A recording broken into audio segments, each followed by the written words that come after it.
Hello dear students, तो आज finally JEE mains का 26 फरवरी 2021 आखिरी सेशन चल रहा है। इस सेशन का आखिरी पेपर है, ठीक है।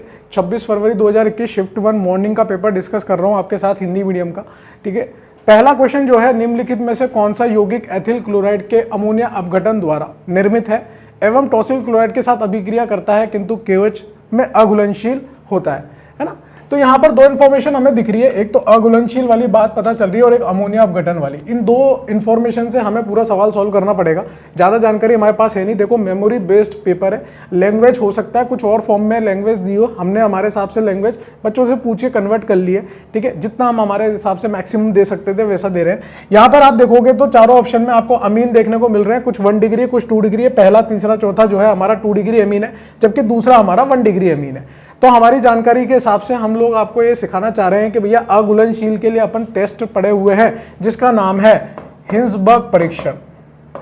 हिंसबर्ग परीक्षण, हिंसबर्ग परीक्षण की बात करते हैं। हिंसबर्ग परीक्षण में जो हिंसबर्ग अभिकर्मक होता है वो होता है बेंजीन सल्फोनिल क्लोराइड।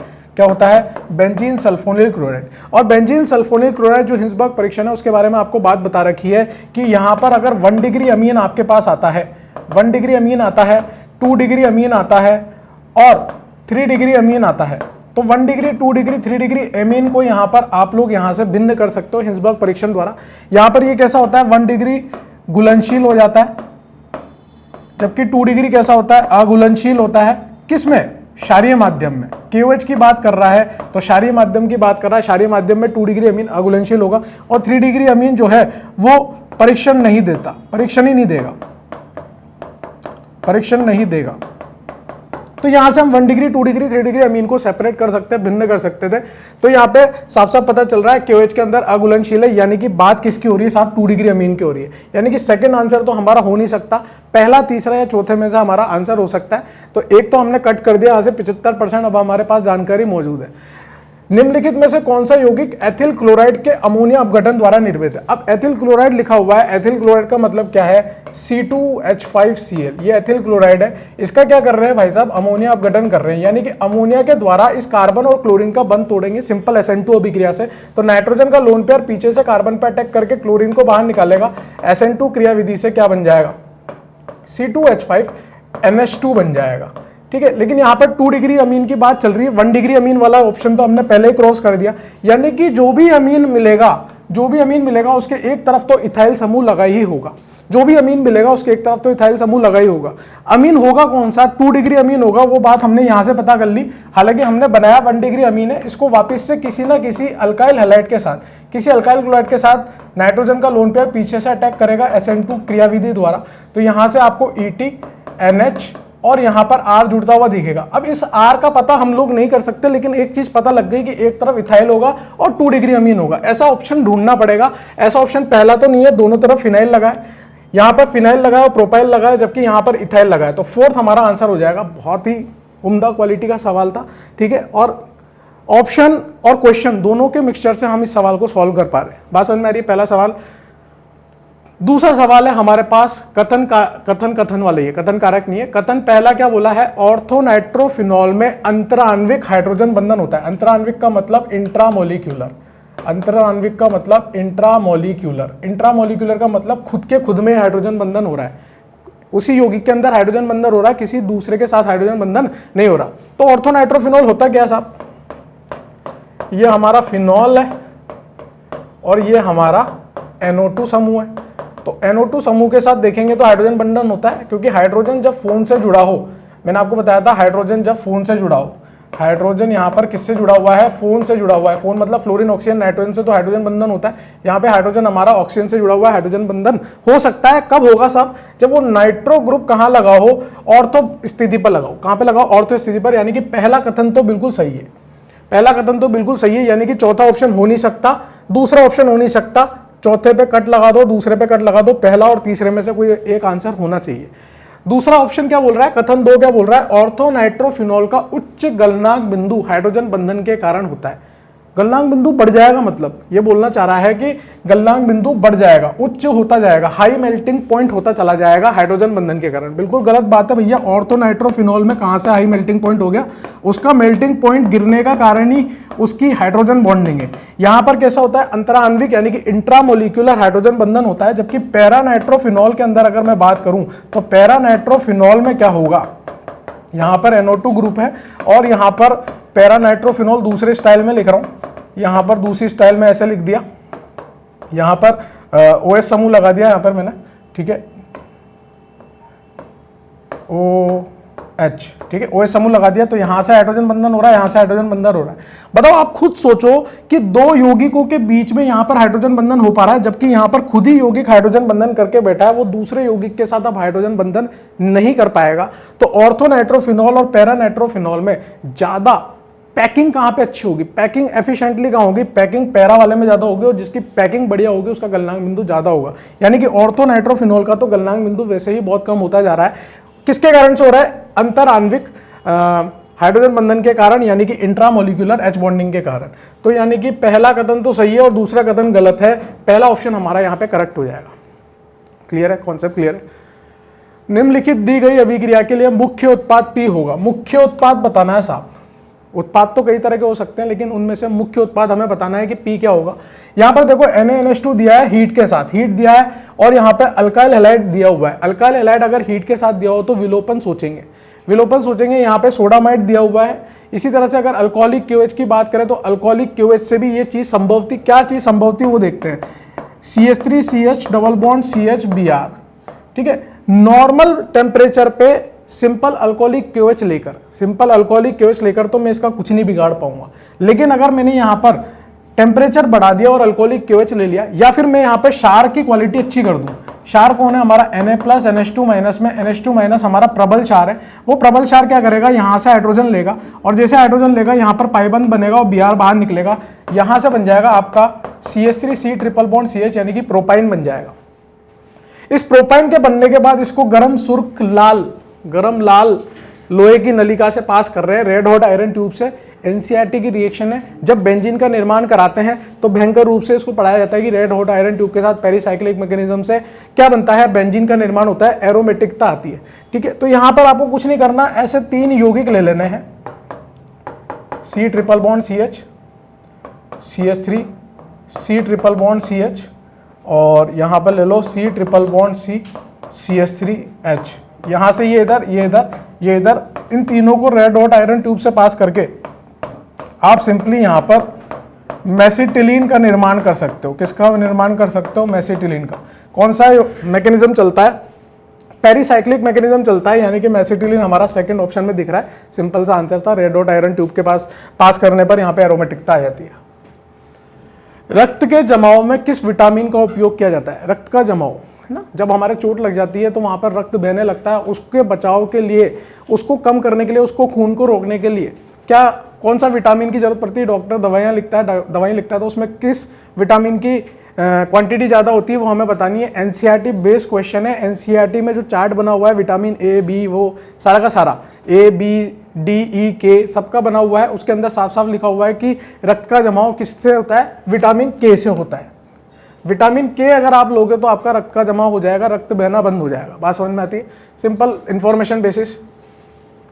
निम्नलिखित दी गई अभिक्रिया के लिए मुख्य उत्पाद बताओ। वापस से हमें मुख्य उत्पाद बताना है। Br2H दे रखा है, जहां H आ जाता है, लाइट आ जाती है, वहां पे हमारे पास एक ही मैकेनिज्म काम करता है, वो है मुक्त मूलक अभिक्रिया।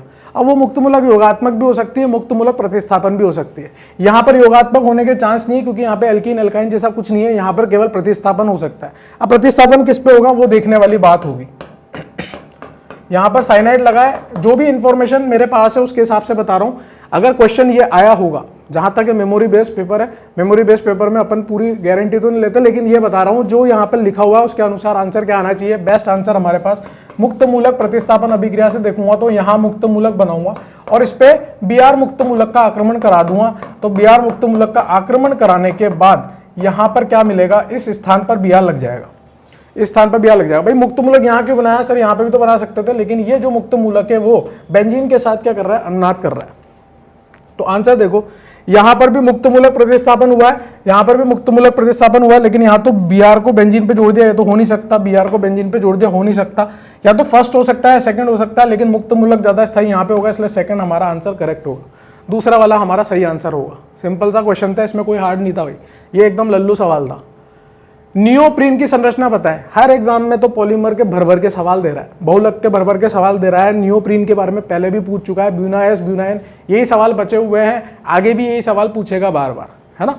तो ब्यूनाइन, ब्यूनाएस, नियोप्रीन, नेचुरल रबर, यही सब पूछ रहा है बार बार। यहाँ पे नियोप्रीन की बात करिए, नियोप्रीन क्या होता है, संश्लेषित रबर होता है ना, मानव द्वारा निर्मित रबर होता है, एक प्राकृतिक रबर होता है, एक नेचुरल रबर, एक सिंथेटिक रबर होता है। तो सिंथेटिक रबर किससे बनता है, नियोप्रीन होता है हमारा सिंथेटिक रबर, संश्लेषित रबर। इसका एकलक अगर बात करूं तो एकलक क्या होगा, CH2 double bond Cl CH double bond CH2, ये इसका एकलक होगा। ऐसे बहुत सारे एकलक आपस में मिलकर क्या बनाएंगे, बहुलक बनाएंगे, और उस बहुलक का नाम क्या होगा बताओ, उस बहुलक का नाम क्या होगा, Cl CH double bond CH2, ये बंद इसके फेवर में, ये बंद इसके फेवर में, ऐसा चलता चला जाएगा, ठीक है, ऐसा चलता चला जाएगा, जुड़ते चले जाएंगे। जिगलर नाटा उत्प्रेरक के मौजूदगी में, जिगलर नाटा उत्प्रेरक के मौजूदगी में मिलेंगे। क्लोरीन आ रहा है साहब, है ना, 2-chloro-beta-1,3-डाइन इसका एकलक होता है। नियोप्रीन का क्लोरीन किस में आ रहा है, चारों में से क्लोरीन केवल इसमें आ रहा है, तो तीसरा हमारा आंसर होगा। ऊपर वाला तो देखो नेचुरल रबर है, प्राकृतिक रबर है, ऊपर वाला ब्यूटा-1,3-डाइन से बनता है।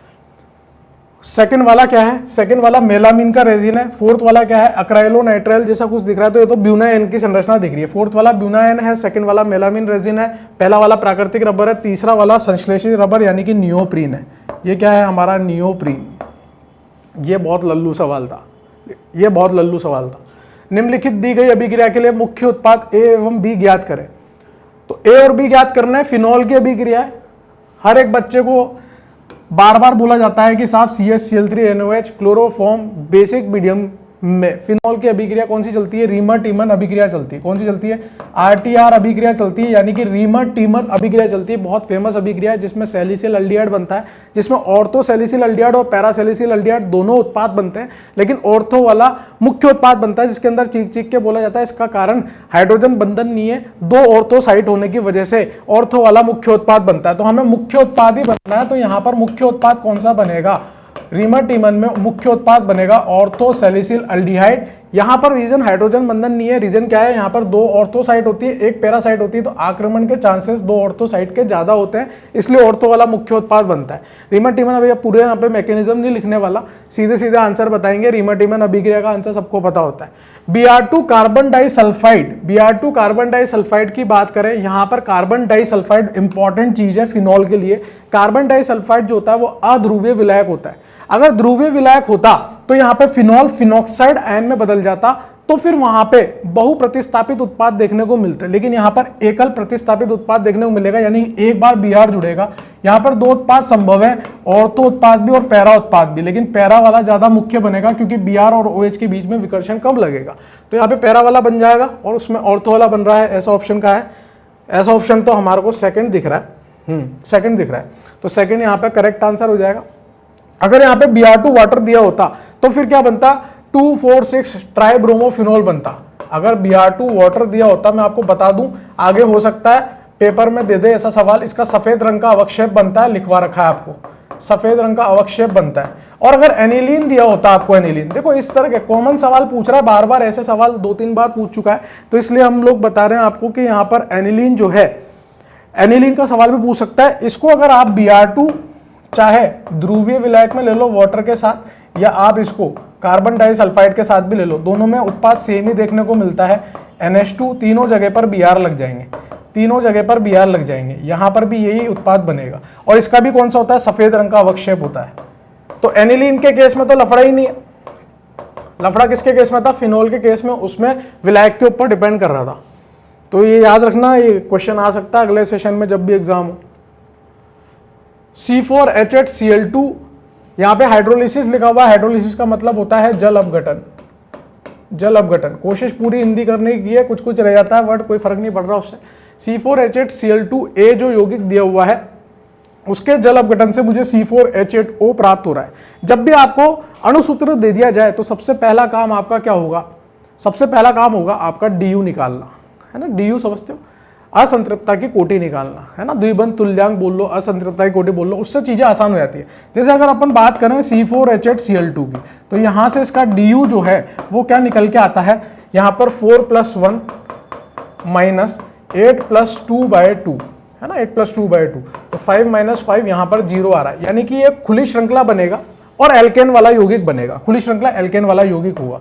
नेक्स्ट है हमारा C4H8O, इसका du निकालूंगा तो इसका du कितना आ रहा है, 4+1 माइनस 8/2 यानी कि 1 आ रहा है, यानी कि इसमें पाइबंद भी हो सकता है या वले भी हो सकती है। अब हमें देखना है ऑप्शन में हमारा, देखो आप सब में ब्यूटेन ब्यूटेन दिया है, खुली श्रृंखला है, कोई दिक्कत नहीं है, इसमें ब्यूटेनॉन, इसमें ब्यूटेनल, इसमें ब्यूटेनॉन, इसमें ब्यूटेनल दिया हुआ है। अच्छा, सब में पाइबंद वाली चीज दे रखी है। अब C4H8O है जिसमें du1 आ रही है, तो इसकी दो संभावना हो सकती है, खुली श्रृंखला के अंदर अल्डिहाइड बन सकता है, कीटोन बन सकता है। आधा सवाल तो ये खत्म हो गया, अल्डिहाइड कीटोन बन सकता है और C4H8Cl2 दिया हुआ है वो खुली श्रृंखला होगा। अब देखो यहां पर लफड़ा क्या है, यहां पर बोल रहा है ये, अब क्वेश्चन पढ़ना चालू करेंगे अपन। क्वेश्चन क्या बोल रहा है कि कोई यौगिक बी है, ये बी यौगिक है जो NH2OH के साथ यानी कि हाइड्रोक्सिल अमीन के साथ ऑक्सिम का निर्माण करता है, किंतु टॉलेंस परीक्षण नहीं देता है। यौगिक ए एवं बी ज्ञात करें। टॉलेंस परीक्षण नहीं दे रहा, तो टॉलेंस परीक्षण नहीं दे रहा, टॉलेंस परीक्षण बी की बात कर रहे हैं, बी क्या आता है, या तो अल्डिहाइड हो सकता है या कीटोन हो सकता है। टॉलेंस परीक्षण की बात करें तो टॉलेंस परीक्षण कौन देता है, अल्डिहाइड देता है, कीटोन नहीं देता। तो यानी कि हमारा जो बी होगा वो कीटोन होगा। लो, आधा सवाल और हो गया, कीटोन होगा। 4 कार्बन में कीटोन कैसे बना सकते हैं, 4 कार्बन में कीटोन बनाने का एक ही तरीका भैया, ब्यूटेन 2 बनेगा, 2 ब्यूटेनॉन बनेगा। अभी भी 2 ऑप्शन है हमारे पास, फर्स्ट और फोर्थ, फर्स्ट और फोर्थ। सेकंड तो खत्म हो गया, ब्यूटेनल नहीं हो सकता, थर्ड भी खत्म हो गया, ब्यूटेनल नहीं हो सकता, अब फर्स्ट और फोर्थ बताएं। अब ये कीटोन बनाए, सेकंड कार्बन पे बनाए, यहीं से सारा सवाल देखेंगे। अगर मुझे जल अपघटन के पश्चात C4H8O प्राप्त हुआ है, तो जल अपघटन के पश्चात कैसे होगा ये C4H8O, अगर मैं दोनों क्लोरीन को यहीं पे लगा दूं एक ही स्थान पर और इसकी रिएक्शन कराऊं, जल अपघटन कराऊं यहां पर, तो दोनों जगह पर मुझे क्या मिलेगा, OH प्राप्त होगा और एक कार्बन पे 2H अस्थायी होते हैं, यहां से वाटर निकलेगा, तब जाके मुझे ब्यूटेनॉन प्राप्त होगा। अगर मैं अलग अलग उस पर लगाता कार्बन पे, तो फिर मुझे यहां पर ब्यूटेनॉन प्राप्त नहीं होता। यानी कि मुझे क्या चाहिए, जेम डाई हैलाइड वाली स्थिति चाहिए, और वो भी दूसरे कार्बन पे चाहिए, पहले कार्बन पे नहीं लगा सकता मैं जेम डाई हैलाइड, क्योंकि उससे तो क्या बन जाएगा, अल्डिहाइड। तो यहां से इसका नाम क्या जाएगा, 1 2 3 4 2,2 डाइक्लोरोब्यूटेन, 2,2 डाइक्लोरोब्यूटेन, पहला ही ऑप्शन आ गया, और 2 ब्यूटेनॉन। बहुत सिंपल सवाल था, अगेन बहुत सिंपल सवाल था। हम लोग तो ये ऑक्सिम वॉक्सिम भी नहीं सोच रहे, हम तो टॉलेंस परीक्षण सोचे, du निकाला, du से टॉलेंस परीक्षण सोच लिया और आंसर आ गया हमारा। 4 ऑप्शन देखे कि अल्डिहाइड और कीटोन के बारे में बात कर रहा है, टॉलेंस की बात कर रहा है, अल्डिहाइड कीटोन में से अल्डिहाइड तो देता है, कीटोन देता, 2 ऑप्शन तो उससे काट दिए, ठीक है। बचा कीटोन वाली बात, तो कीटोन हमने ऐसे निकाल लिया du वगैरह से, बात समझ में आती है। अगला क्वेश्चन क्या बोल रहा है, कथन 1, अच्छा कथन वाला वापस सवाल आ गया। क्लोरोफॉर्म और एनिलीन को सरल आसवन द्वारा अलग किया जा सकता है। सरल आसवन मतलब सिंपल डिस्टिलेशन, गर्म कर रहे हैं, बॉईल कर रहे हैं, क्वथनांक बिंदु, सारा खेल किसका डिपेंडेंसी है, क्वथनांक बिंदु का। तो यहाँ पे क्लोरोफॉर्म लिखा हुआ है और एनिलीन लिखा हुआ है, तो क्लोरोफॉर्म और एनिलीन का तो क्वथनांक बिंदु अलग ही होगा। क्लोरोफॉर्म होता है CH-Cl3, एनिलीन होता है हमारा बेंजीन पर NH2। तो यहाँ पर इनका क्या हल होगा, क्वथनांक बिंदु अलग होगा। क्वथनांक बिंदु अलग होगा तो सरल आसवन द्वारा इनको आराम से अलग कर सकते हो, कोई दिक्कत वाली बात नहीं। यानी कि पहला कथन तो हमारा सही है, पहला कथन हमारा सही है, क्वथनांक बिंदु अलग होने की वजह से सरल आसवन से अलग हो जाएंगे। कथन 2 क्या बोल रहा है, जब हम भाप आसवन, यहां पर भाप आसवन दिया है यानी कि स्टीम डिस्टिलेशन लिया है, टेम्परेचर दिया है, स्टीम दे रहे हैं हम, नॉर्मल आसवन नहीं कर रहे, गर्म नहीं कर रहे, स्टीम से गर्म कर रहे हैं, भाप आसवन द्वारा पानी और एनिलीन। अब ये देखो यहां पर बहुत तगड़ा कॉन्सेप्ट यूज किया है इन्होंने, पानी, जल H2O है ना, और एनिलीन क्या है हमारा PHNH2, PHNH2। जल और एनिलीन जो होता है ये बनाते हैं एजियोट्रोपिक मिक्सचर। ये क्या बनाते हैं, एजियोट्रोपिक मिक्सचर। और एजियोट्रोपिक भी क्योंकि अलग अलग है तो ये बनाएंगे विजातीय एजियोट्रोपिक मिश्रण बनाएंगे। स्थिर क्वथिक मिश्रण बोलते हैं, क्या बोलते हैं, स्थिर क्वथिक मिश्रण बोलते हैं। तो यहां पर क्या बनाएंगे, ये विजातीय स्थिर क्वथिक मिश्रण, है ना, लगभग ये नाम होता है, मुझे ज़्यादा याद आ रहा है, इंग्लिश में भी बता देता हूं, हेट्रोजीनियस एजियोट्रोपिक मिक्सचर। ये एजियोट्रोपिक मिक्सचर है, वो भी कौन सा, हेट्रोजीनियस एजियोट्रोपिक मिक्सचर है। एजियोट्रोपिक मिक्सचर में होता क्या है, जैसे ये कंटेनर है, इसमें जल रख दिया अपन ने और एनिलीन रख दिया साहब, ये एनिलीन है हमारा और नीचे जल है, दोनों मिक्स नहीं हो पाएंगे, इमिसिबल होंगे, अघुलनशील होंगे एक दूसरे में।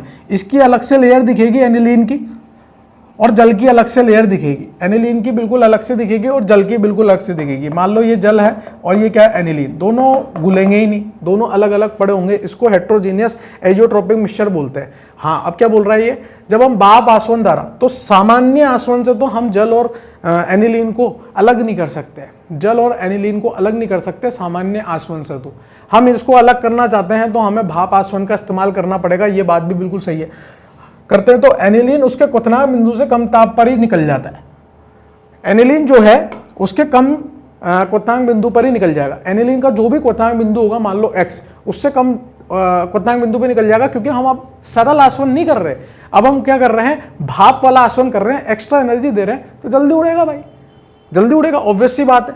तो ये बिल्कुल कथन नंबर 2 भी सही है, कथन 1 भी सही है, कथन 2 भी सही है ना। तो कथन 1 कथन 2 दोनों सही है, बहुत बढ़िया, कथन 1 कथन 2 दोनों सही है, बात समझ में आती है।